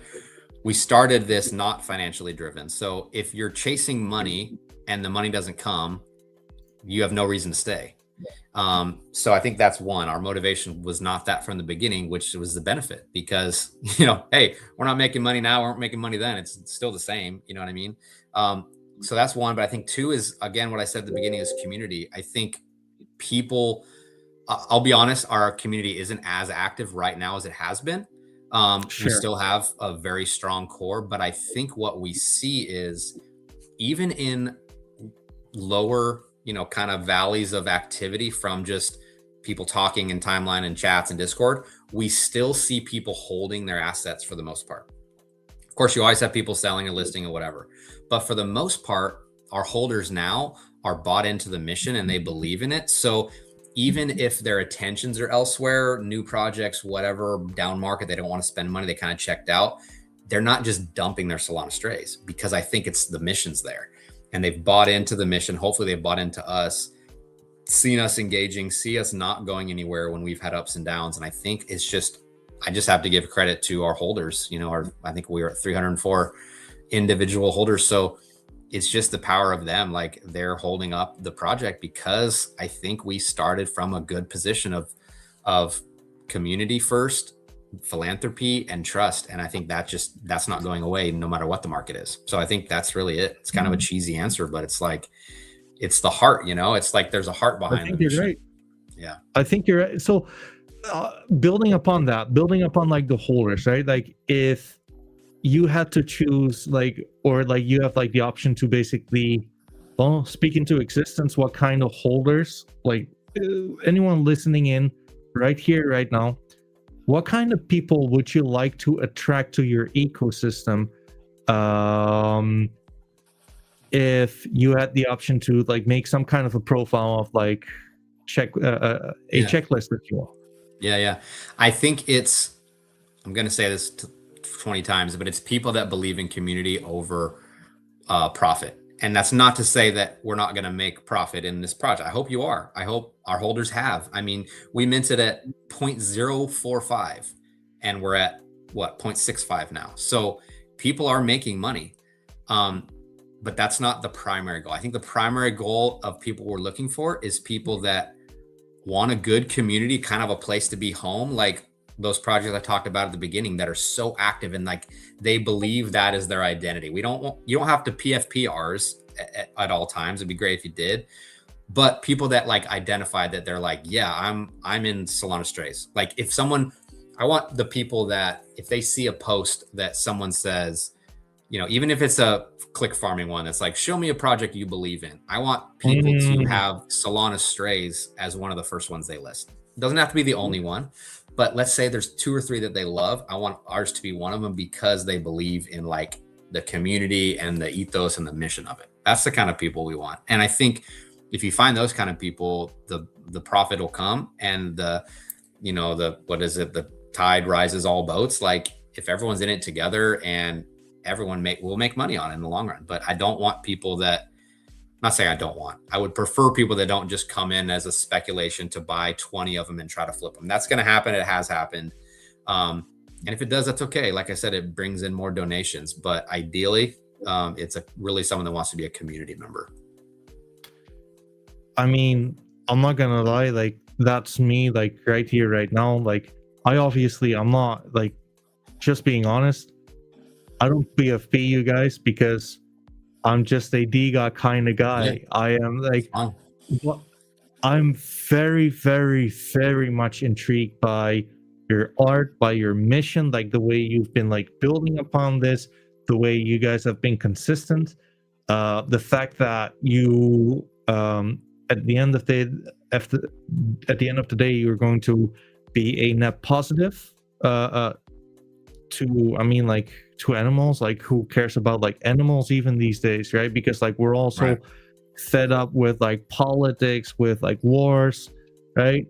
But the fact is, like cats, we gotta rep cats, and that's just what it is, right? I mean, it's like helping, like kids and animals. It's like someone's got to help them, because they can't do it themselves. True. So us adults, a lot of people are screw ups, but that's kind of your own deal, But like animals can't help it if they're abandoned. Kids can't help it if they're mistreated, and it's like, someone's got to do it, type of thing, So I mean, like I'll tell you that much. Like you are definitely right on that one, right? Because like animals and kids, like they're both voiceless. They're both like victims on like someone else's actions. And I mean, like right. So really to boil it all down is like, why do invest in us? It's like you're here, viewer, watching this, so you're obviously into NFTs. Like we started off, NFTs are supposed to be dead, right? Well, they're not, and maybe they are on life support, but they're coming back, and I think people can see it. But it's like you're going to spend money on it. We know it. You're here, I'm here. You and I are both going to buy NFTs. So it's like, if you like the art, that's great. That's one reason to buy it. But really, it comes down to, if you're going to buy it anyways, do something that's a net positive. Do something that helps, is my perspective. It doesn't have to be your whole bag. You can still go buy stuff that are speculation plays, that are investments that are blue chips, like just like your stock portfolio, your crypto portfolio, diversify it. Well, this is one piece that's like, you can feel good about owning. You can look in your wallet and be like, oh yeah, when I bought that, I actually donated to an animal shelter. Like, that's cool. And by the way, it probably went up in price and you're probably doing good either way. So it's like kind of that win-win. I mean, I'm just going to say it. Our chart is beautiful. I mean, it's a good chart. I look at a lot of other NFT charts that they're going the opposite direction. Yeah. Pull that bad boy up. I mean, this is our all-time chart, right? I mean, look, it's not straight to the sky, but hey, we're headed up and to the right. And from my limited training, that's a good thing. And, there's been some dumps. we had a whale at the very beginning dump 100. He wanted to, that's kind of a whole sad story, but wow. he basically tried to force his way on to being an owner or a leader. And he thought by buying a lot, we would like just make him an owner or something, or a founder or a team member. But it was just the way that it was gone about, by like a forceful way. And then when we basically said no, he just said, all right. And he floored them all and just crushed the floors. That was one of those drops. So like we've weathered those things. And we had another time where someone didn't do it for those reasons, but they dropped, I think, 40 on the floor. So probably a lot of those big red candles are those things. But guess what? Look, I mean, every single time in that chart, we were able to establish higher lows and continue moving forward. True. Again, because of the community, because of the mission. And so, I mean, to me, that's an investable chart. Even if you take away the philanthropy aspect, like that's an investable chart to me, especially at this limited floor price. It's a cheap investment to get into. And it's got financial perspective as far as opportunity, and it's got a good mission. So that's kind of that's my pitch right there in a nutshell, to be honest. I mean, that boils down the whole thing. It's like there's multiple reasons to get involved. I think so. Like, I think there's a lot to like with what you guys are doing. Like, I'm just gonna be honest. Like, I do like TA a lot, like on my streams, etc., etc. But then again, like, I literally brand myself as like a collector more than like a chart. Sure. I chart, right? But like, I'm not again, like, I'm the NFT cat. Like, you cannot trust your financials with someone calling himself the NFT cat. But like, it doesn't look bad to me. Again, like, no financial advice. I'm not qualified, but like, I'm definitely qualified to have like a good opinion on projects. I think you guys are doing something right when it comes down to breathing fresh air and like something NFTs can mean to the world, right? Yeah. I think the art is nice. I think like the way you guys are adding value, as in the upgrades, for example. I think that's fun, right? I don't see like too many people doing that. I think there's a lot to like. I think what I would hope is that people listening to this right here, right now, will be, and I mean, like, there's a lot of people listening. We got like 200 people listening right now. Nice. But NFTs are dead. What's that? But NFTs are dead. That's true. That's true. But like, you know what? Like, out of those 200 people, more than likely, a lot of people have NFTs out of like several collections. And I think like you guys are some of like the fun ones to just like throw some beer money at, right? Sure, right. Right, to just like take part of this movement, see where it goes. There's not too many of them, right? Which is also like kind of cool. And like, how cool would it be that like at some point with like every sale, you guys would be like, well, here's another $10 to an animal shelter, for example. Exactly. Yeah. Right? No, that's why I said at the beginning, like, for people that just joined, like, a lot of projects say we don't care about floor price, which I wonder if that's true. We do. It's not our only thing. Volume is great too, but the more volume we have, whether that's from lots of sales or high dollar sales, that's just a percentage. It's just math. That's the more money going to shelters. So to us, it's like, it's great. Like, we would love to have a higher floor price and more volume, like all of it, because it's just accomplishing the mission in an even more impactful way. Absolutely. Absolutely. And it's fun. NFTs are fun. Like, I mean, these little cats, for sure, funny cat. I mean, you know, there's lots of different ways to do it. And it's fun. So yeah, I mean, just some other things that I say that we will touch upon is things that we've done is like, we have, so to qualify as a whale, you get a whale label on our Discord. To be honest, we don't use Discord as much anymore. We do more on X chat. If you're a holder, you can get in the X chat. But a whale tag is 10 or more strays, which isn't a lot, especially these prices. But we've done multiple things. Like, we've given actual gifts, like IRL gifts. Like we send it to people. Like we have these like Pokemon trading cards in a slab with your NFT on it, and a QR code and stuff with kind of your description. Mailed that to people. Those tumblers, those cups that we had, we've mailed those out. So like done cool things for them. And then any kind of like whitelist allocations for projects will, if there's a limited number, we'll offer to whales first. And just so things like that, we try to give more holder benefits. We've done, giveaways. We used to run rumbles all the time in Discord. Like we give away a ton of stuff. We still do stuff like that. And so, sweep contests, buy one, get one free. We'll throw those out there sometimes. So lots of different ways to kind of get involved and to kind of hear about stuff kind of before, because we'll release that kind of stuff to our group first. So not a ton. I mean, we're not again, we don't have a ton of revenue to give out all this crazy stuff, but we try to do what we can as far as a small group that honors their community, and helps people out, want to stay and want to be here. I mean, like, I think like you guys are fun, and I think like I would be like highly interested to see what like the future is going to look like. I mean, like if all goes well, you guys are already like managing it with like without not too much like income, if you will. Just imagine what things could look like when more funds would be coming in, right? Because like all the effects and results would only be amplified. Right.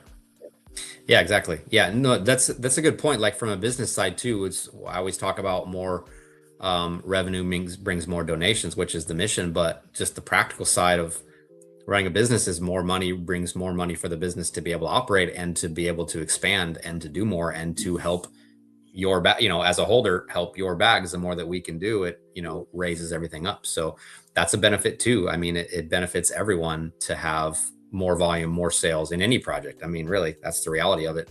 So the more things we can do, the more, and someone asked me like, well, I think one of the questions on your, on the post that you made. Don't go there just yet. Okay, I won't go there. I won't go there just yet. Well, you can pick this person if you want, but things that we do, like what can holders do to benefit themselves, And to us, it goes back to one of our original things that we talked about was we just need more exposure. So what holders can do and what people can do is be on the timeline. You don't have to PFP it. I'm not saying that. That's like the big one, but like post about it, make some of your GM posts a stray. And what is that? Tag a stray on there. Sometimes I see a lot of people just post something and people may not know what it is, like tag the account or write Solana strays or things like that. Like be active and, work for your bags a little bit. If you're a holder and you believe in the mission and you believe in what we said about let's raise the value of the project, whether that's because you want to raise the value of your own investment, which I do too, or you want to make more donations. Either way is great, but let's all kind of work together and work for that bag and get it on the timeline. That's just what we need. We haven't spent $1 ever on KOLs, advertising, boost, like nothing. It's just all organic, which we love. And the only way we do that is from our holders, kind of talking about it more. So that's the way to really help the brand. If you believe in it, is just talk about it, put it out there, Fair. Back to like the collectability of things, and like I would like suggest like maybe like let's have like this. There's like a question I want to ask you on like how would you spend funds like if you were to buy off the market like right here right now coming from the founder. Yeah. And afterwards, let's maybe go to the winner of like the question. Yeah. We've been live for what, like an hour and 40 minutes nearly. We got like 200 people in here. Nice. So basically, like the big question I wanted to ask you, if you were given, let's say 5 Solana to keep it, like how would you spend it on whatever is available on the secondary markets right here right now? Yeah. First thing I would buy, and this is I think the best thing for the value, is it's gonna be hard for me to show you. Second row, third from the left, the purple background with the chain. That to me is the best buy right there. This one? Purple, yep. Because, and for me, again, we talked about perspective, what you like. Purple background is the most rare background. It's not like crazy rare, but it's kind of, it was the founder's background. So me, Addiction, and our third founder Mm. all had purple. And then the chain Ah, is a good trait. And to me, that one just kind of pops. Like some people like the naked ones. I don't think this is even probably a very high quote rarity, but the purple sure. background to me, anytime there's a purple background, I always pay attention. And that one to me Fair with the point. chain is cool. What's that? Fair point. So like, how would Yeah. you say like this one is better than this one? Because like this one is nude, right? Like, would you reckon like the chain is better? To me, it is from a trait perspective, but if someone is into more of the naked ones, then that would be the one to go for. To me, Sure. anytime I see a purple under a soul, I'm always like, that someone needs to buy that. So that'd be the first one I would buy.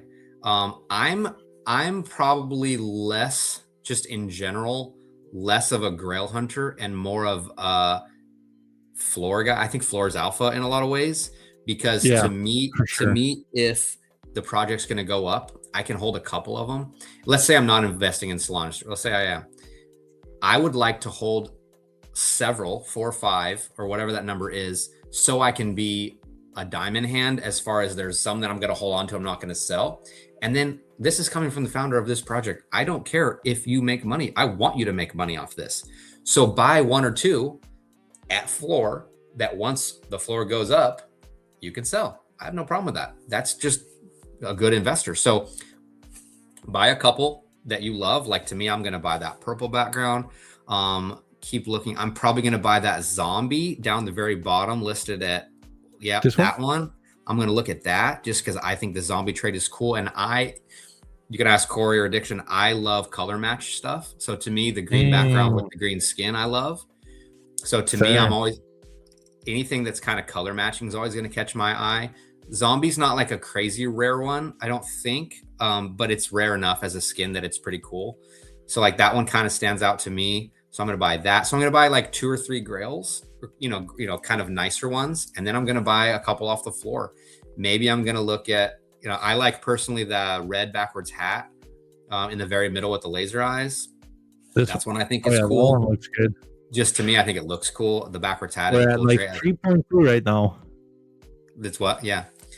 So I'm like, I would look for stuff like that. Like it doesn't have to be, and I'm sure we could scroll down and find even cooler grails, but like to me, it doesn't have to be like these crazy, okay, here's some Mm, alpha. There's actually, wow, I haven't looked down here in a while. There's a crazy amount of wizard hats listed. Those had a day where like up one, yeah, the wizard hats, like the witch hats, however you want to say it. Those, man, there was a while you could not find those for under 2 SOL. I think we had one. really? I think one of our highest sales, Corey would know. He keeps track of all that, but I think we had a wizard hat sell for like over 5 SOL. So I may, if I wanted one, I may look at. There's a lot listed. So, skeleton traits are always high. I mean, there's a skeleton for 3.36. So if you wanted to go total grail, I'd go one of those. But for me, I'd probably kind of mix and match. I'd get a couple kind of mid-tier ones and then a couple floor ones. Yeah, I mean, like, just so you know, like, I really do agree with your thesis on like grills versus floors.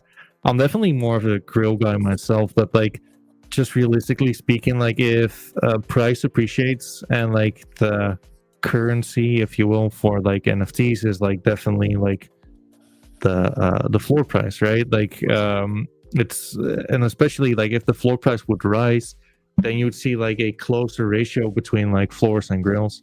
Right. So plus, I mean, like, just stating the obvious, like, how much does need to be spent to have a 2x right now? Like what, like 30 Solana? The floor is like kind of thin right now anyway. So yeah. No, I hear you. Like, It does. that, I mean, not even a 2x. Like it. I think there's a big psychological number with getting over 1 SOL.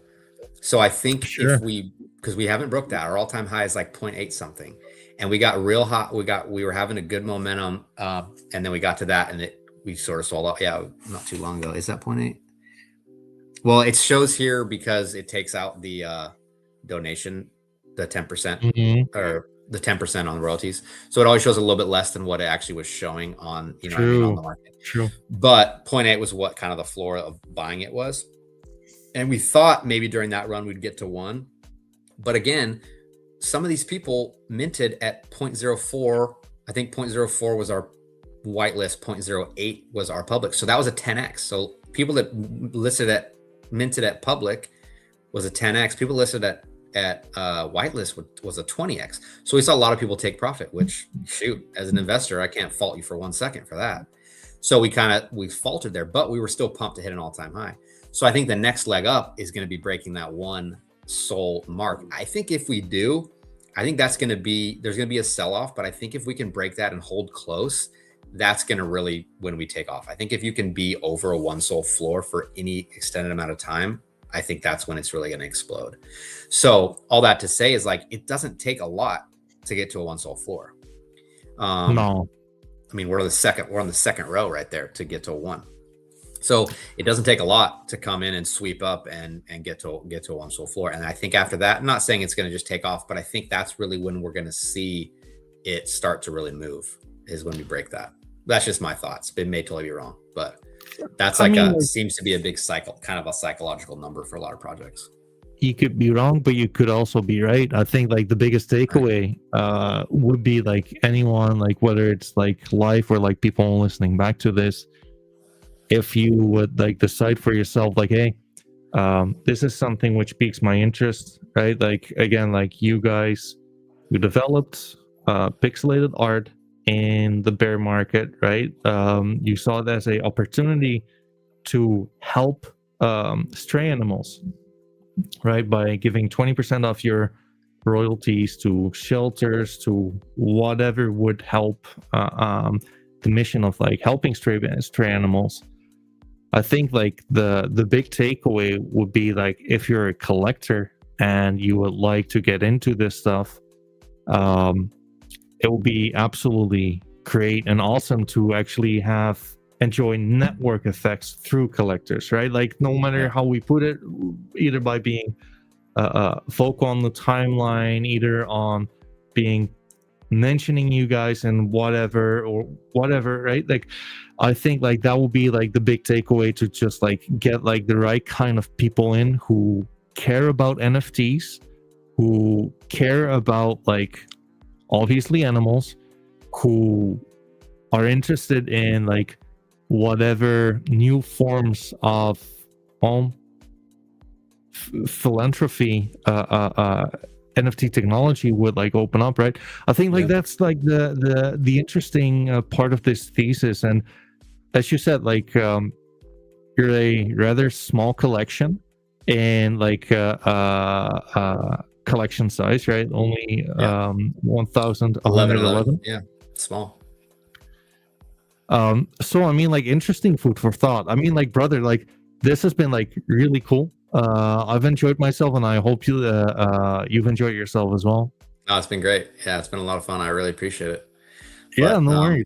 Yeah, I mean, there's so much stuff to talk about just in NFTs, and it's fun True. to talk. Like I said at the beginning, like, I literally haven't even bought my first NFT a little over a year ago, and now I'm on a live stream with you talking about one that I'm a co-founder of. It's pretty fun. Like, it's pretty wild, and it's funny how stuff can consume you so fast, right? Like, I'm so into NFTs and addicted to them that it just wasn't even in my life, 15 months ago or whatever. It's pretty funny.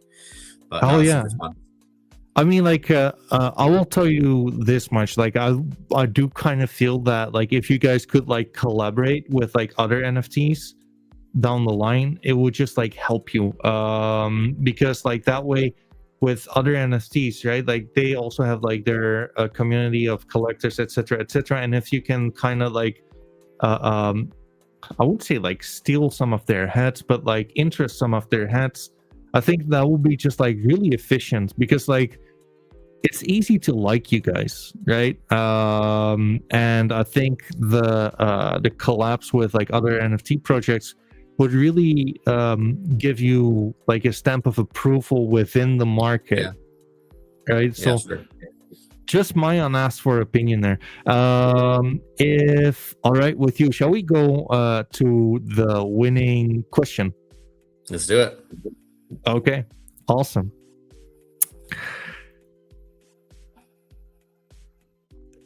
I'm not sure whether you like or dislike this part, but like, the guy or girl already had a Solana Stray NFT profile picture, Okay. but like the question was really good. Yeah. Hey, I mean, the premise for winning was the best question, right? So it's got to be, you got to stay true to it. True. I get it. Yeah. It's true. So like, it does come like twofold. I do not like. I don't like there's only one winning question, right? The winning question was like, was there a specific real life stray animal that inspired the collection of Solana strays? Yeah, there was actually. Really? It wasn't mine. It was Addictions, who's the artist and founder. Actually, there's more than one.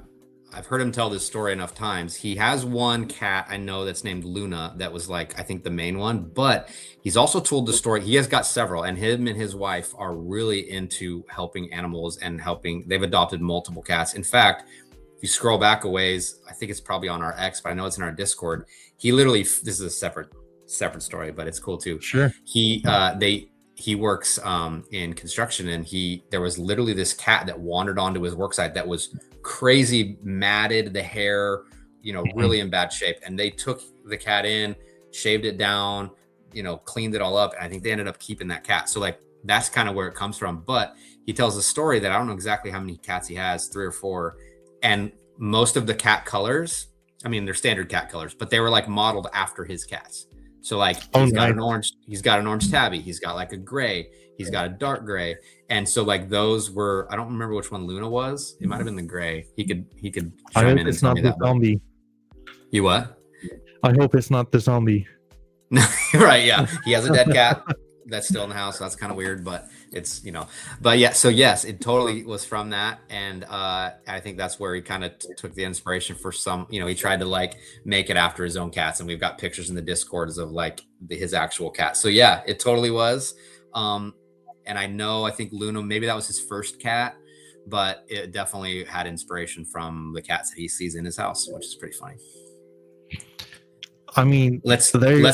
Let's do this, cat guy. We'll give away that stray to that person who was a holder. I guess we can't really tell. I guess we can't really tell who's not a holder. I was going to say, let's give away another one to someone else who had a good question that doesn't have a PFP, but they still could be a holder, but that's okay. Pick a second one that you liked that doesn't have a I got like another idea what we can do. Okay. And I will pick the winner in 24 hours from now, right? So like, this is only for like those tuning in live. Like, this is going to be like uploaded to YouTube as well.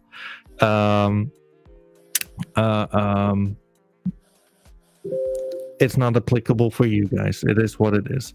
But what I would suggest, if you want to like give away another one, what I would like them to do is to send me a DM.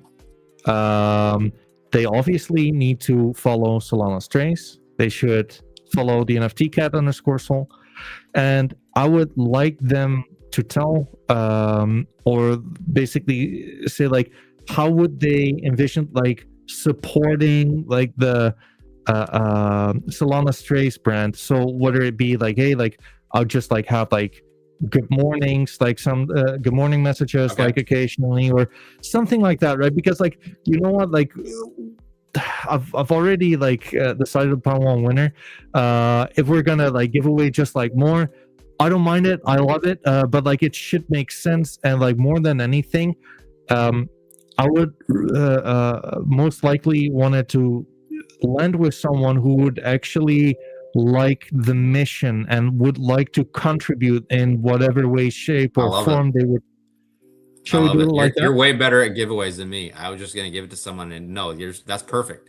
Give it to someone who's worthy, right? Someone who like actually wants to work for it. I love that. It's very easy to be good at giveaways when it's not your assets you're giving away. Yeah, exactly. Yeah, no doubt. Yeah, but no, happy to do that. That's a good plan. Yeah, that's a good plan. Let's do it. So who was the winner? Like, who wrote that? Who wrote that question? That was Tokyo Meta X. No, nice. Actually, that's cool. I just traded with Tokyo for one. They wanted a pink one, and so I traded them a pink one. So that's perfect. So they're Right. they're active and they're holding and trading and trying to find traits they like. So that's great. I'm happy that they got it. I mean, like, that's amazing, man. Anything, anything